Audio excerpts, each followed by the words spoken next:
বন্ধুরা, কেমন আছো? আশা করি সবাই ভালো আছো। তো দেখতে পাচ্ছ বন্ধুরা, আমি এখন মন্দিরে যাব, কালী মন্দিরে। তোমরা দেখতে পাচ্ছ অনেক দূর যেতে হবে, তার জন্য টোটোতে যাচ্ছি অনেক দূর। তো যাই হোক, আমি চলে আসলাম দোকানে দাঁড়িয়ে আছে মিষ্টির দোকানে। এখানে সব ভোগগুলো নিব, তারপর চলে আসলাম শিব মন্দিরে। সেই বাবা ভোলেনাথকে আমি পুজো করব। আমার দিদি ভাই এখানে পুজো করছে, আমিও এখানে পুজো করা হয়ে গেল। তো যাই হোক, আমি যাওয়ার পাড়া ঘণ্টাটা বাজিয়ে নিই, যাবো তো শেষের সময় ঘণ্টাটা বাজিয়েই।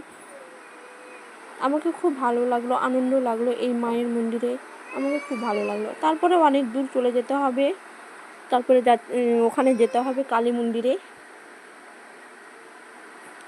আমি দিদিকে নিয়ে হাঁটতে শুরু করলাম।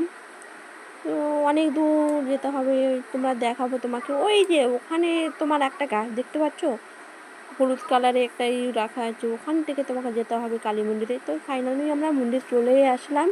তো কালী মন্দিরে আমরা পুজো করতে চালু হয়ে গেছে, আমাদের দিদি ভাই পুজো করছে, আমার পুজো হয়ে গেছে। তাই জন্য তোমাদেরকে দেখিয়ে দেবো, সবগুলো দেখিয়ে দেবো। এখানে সব প্যান্ডেল হয়ে গেছে। আমাকে খুব ভালো লাগলো, আনন্দ লাগলো। জয় মা কালী।